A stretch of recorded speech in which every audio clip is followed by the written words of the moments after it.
(1월 24일) 화요일 황장수의 뉴스 브리핑 시작합니다. 어제 제가 미국의 트럼프의 취임사를 소개하면서 디트로이트든 네브래스카든 미국 어디에 있는 사람들도 다 같은 하늘을 보자 이야기를 했는데, 한국의 국민과 한국의 대선 후보 이런 사람들이 정말로 같은 하늘을 보고 있는지 저는 많은 의문을 제기해 왔습니다.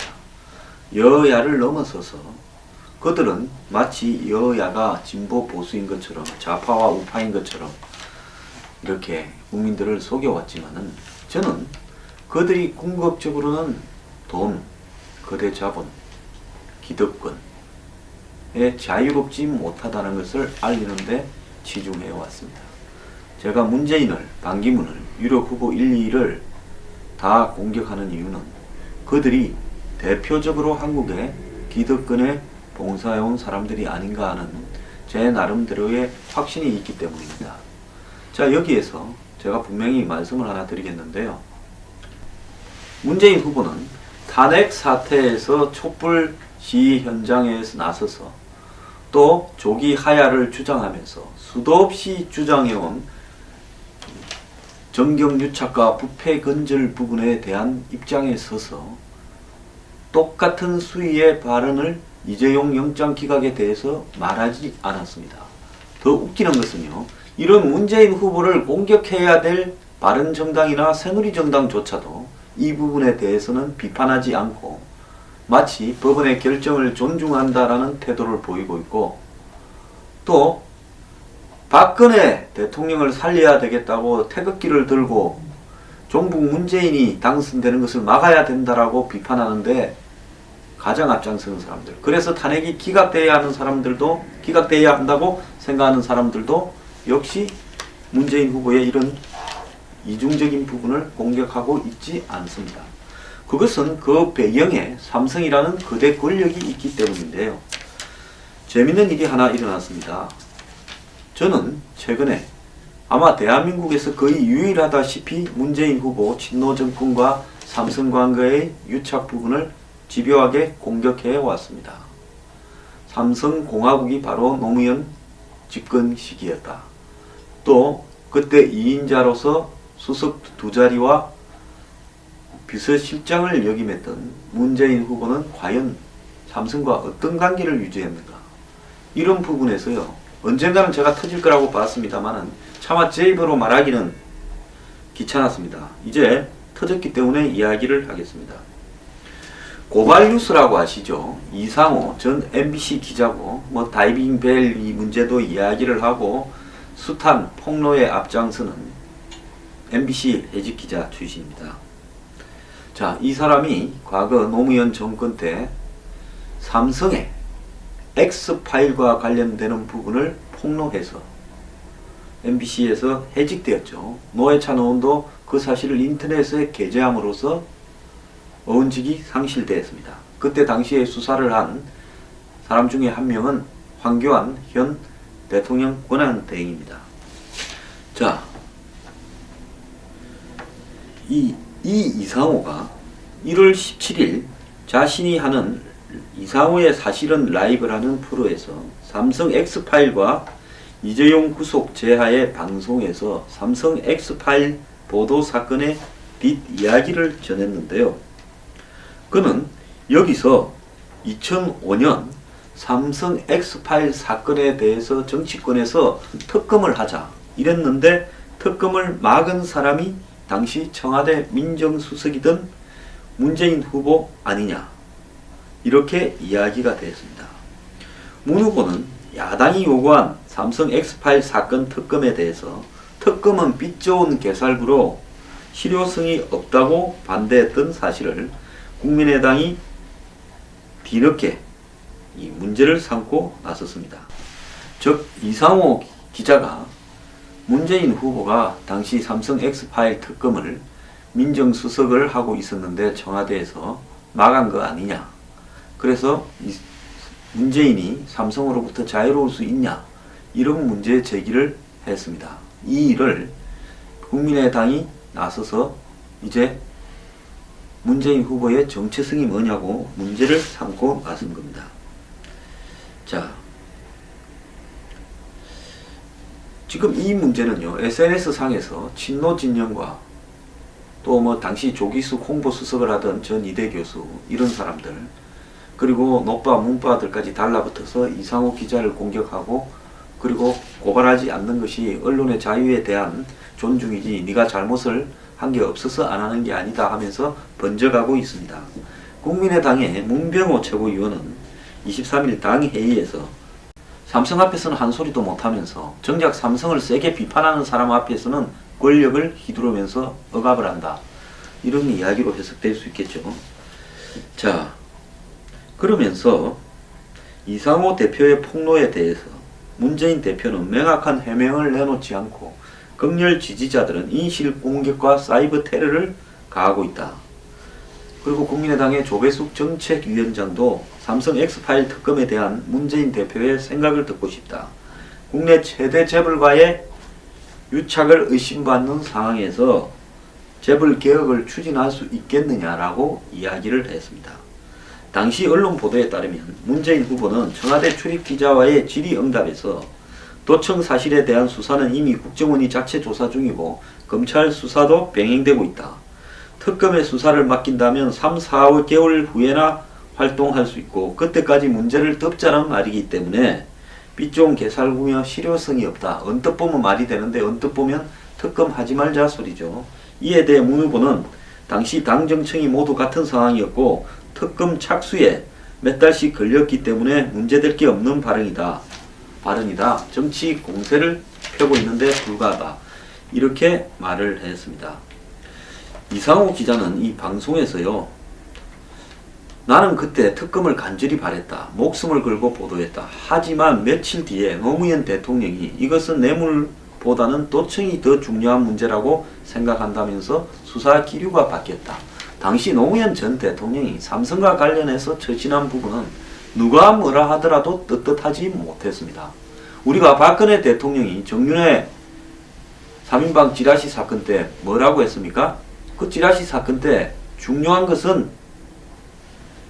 이 유출이지. 찌라시 유출이지. 찌라시에 있는 사실 내용은 전부 그야말로 찌라시. 그래서 찌라시 이름도 사실상 대통령이 붙였지 않습니까? 이번에도 한번 보십시오. 최순실 게이트의 본질은 최순실을 둘러싼 삼성 등 한국의 자본 권력과 또 박근혜 정권과의 유착 관계인데요. 여기서 문제를 삼고 있는 것은 태블릿 PC나 무슨 안종범 수첩, 고영태의 사실관계 등으로 한마디로 달을 가리키는데 손가락 끝을 시비를 삼고 있는 형국입니다. 자, 어떻게 뇌물보다 도청이 중요합니까? 뇌물이 훨씬 중요하죠. 그렇지 않습니까? 그리고 도청도 근절되어져야 되지요. 적어도 두 개를 똑같은 비중으로 다루어야 된다는 겁니다. 그래서 노 전 대통령을 삼성 엑스파일을 수사를 막은 장본인 중에 한 사람으로 지목을 했고요. 이상호 기자는 한나라당과 민주당이 특검을 요구했을 때, 이때 민주당은 작은 민주당입니다. 그때는 여당은 열린우리당이었죠. 분당이 됐죠. 아직 시기상조라며 검찰 수사를 지켜보자고 한 사람이 문재인 민정수석이다. 자, 그러면서 문재인 대표가 노무현 전 대통령에 이어 삼성 엑스파일 수사를 막은 또 하나의 몸통이었음을 폭로를 했습니다. 이 기자는 팩트는 분명히 우리가 알고 있어야 향후 대선 과정에서 다가올 재벌 해체, 재벌 개혁 문제에 대해서 촛불 민심이 제대로 반영될 수 있다. 당시 특검을 시기상조라고 막았던 문재인 현 이 후보는 어떠한 생각을 지금은 갖고 있는지 여러 차례 물었지만 답변을 듣지 못했다. 그러면서 지금 민주당은 그때 특검을 간철시키지 못했고 엑스파일을 폭로했을 때 유일하게 이 엑스파일 자료를 달라고 해서 공개했던 사람이 노회찬 의원이다. 그걸 갖다가 정치권에서 퇴출당했다. 이렇게 말을 했습니다. 당시 청와대 홍보수석이던 조기숙 교수, 지금도 교수를 하는 모양이네요. SNS에 문재인과 내가 소송을 하지 않는 두 가지 이유라고 글을 올렸는데요. 한 트위터 이용자가 문재인 삼성 유착 보도가 고소를 하게 되면 널리 퍼져서 이제는 끝장을 보는 단계로 가게 될까봐 두려워서 고소하지 않는 거 아니냐라고 하니까 조기숙 교수는 공직자는 언론 자유에 대해 관대해야 하므로 조선일보도 소송 대신 언론중재위에서 해결했다면서 기자가 피해자 코스프레를 하는데 소송으로 빌미를 주지 않겠다라고 이야기를 했습니다. 지금 친노 진영은 일제히 친노와 가까운 기자들이나 대리인들이 나서서 검찰이 당시에 뇌물수사를 하지 않았다, 노무현 대통령이 뇌물수사를 못하게 했다, 또 문재인 수석이 특검을 가로막았다, 이런 문제에 대해서 이렇게 해명이나 이상우 기자를 공격하는 글들을 싣고 있습니다. 문재인 수석은 특검에 반대한 것뿐이다. 즉 특검을 할지 말지는 국회에서 결정하는 것이므로 민정수석의 얘기는 의견 표명에 불과하다. 민정수석의 의견이 국회 의사결정에 영향을 줄 수도 있으므로 결과적으로 특검을 못하게 막은 것으로 확대될 수 있다. 자, 그런데 문재인 수석은 이상우 기자가 관심을 가지고 있는 떡값 수사에 대해서는 특검을 반대하지 않았다. 이러면서 자, 특검에 맡기면 서너 달 후에나 활동이 가능한데 그때까지 문제를 덮자는 말이냐. 진실규명 의지가 있는 것처럼 보이나 실효성이 없다고 반대했고요. 불법 도청 테이프에서 드러난 일부 검사들의 떡값 수수 문제와 관련해서는 검찰 조사에 맡기는 것이 적절하지 못하다라는 논란은 있을 수 있다. 그런 부분 때문에 특검이 논의될 수 있을지는 모르겠다. 이렇게 말을 했습니다. 자, 결과론적으로 문재인 후보는 당시에 민정수석으로서 특검까지 서너 달이 걸리기 때문에 특검을 반대했다라는 사실 자체는 명백하게 맞는 거고요. 그 다음에 이런 뇌물 수사를, 검찰의 뇌물을 받은 수사를 검찰한테 맡기는 것이 조금은 문제는 있을 수 있다. 논란이.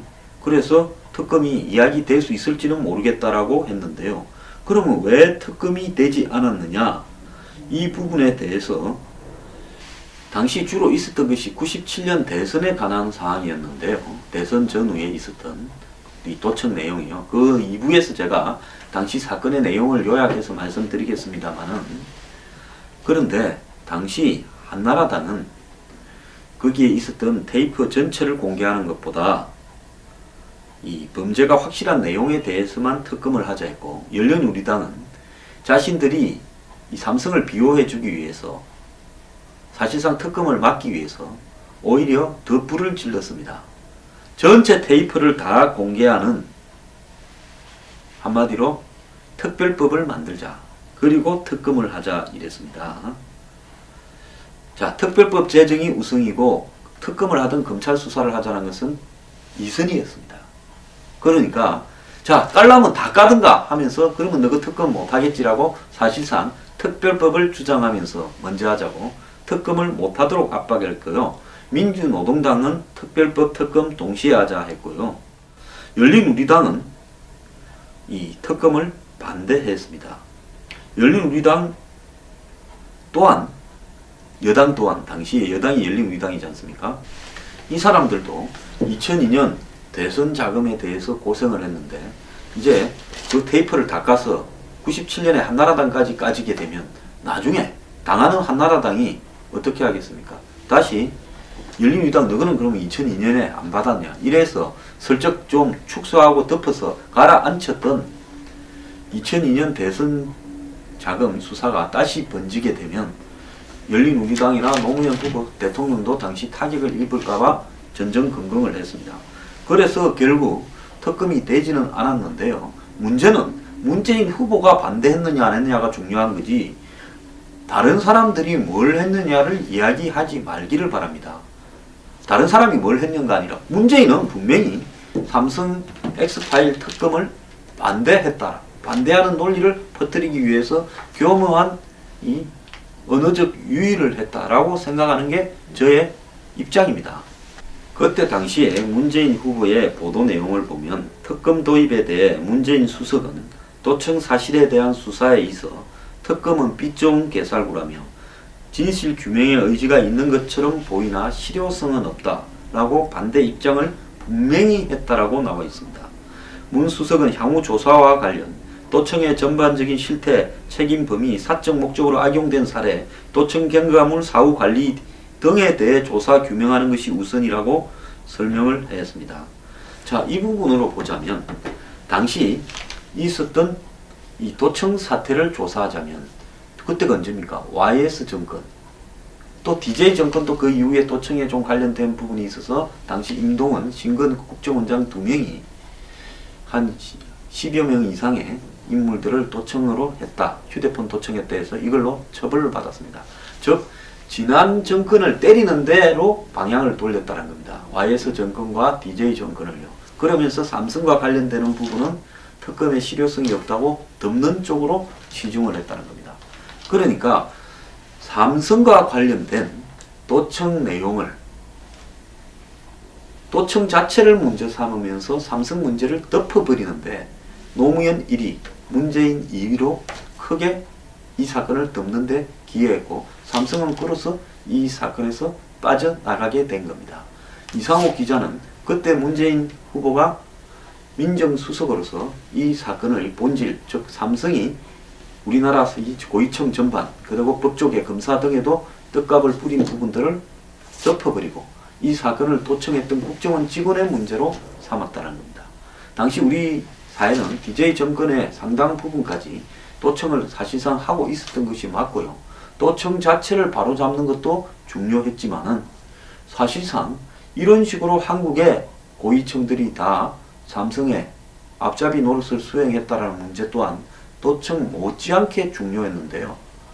도청을 문제 삼으면서 이 건을 덮어버렸다. 그래서 삼성 엑스파일 사건은 정작 삼성은 빠져나가버린 사건이 되었고 그것을 공개했던 인터넷에 올렸던 노회찬 의원만 국회의원직을 상실해서 한동안 국회의원을 하지 못했죠. 자, 여러분 이 부분에 대해서 이제 문재인 후보는 답을 해야 됩니다. 제가 지난번에 이야기했죠. 왜 이재용 영장 기각에 대해서 문재인은 저렇게 소극적인가? 자신의 행동으로 본다면 이걸 가장 앞장서서 들고 일어나야 되는 거 아니냐. 자, 문재인은 앞뒤가 맞지 않는 처신을 하고 있다는 것이 야권 내부에서 폭로되었습니다.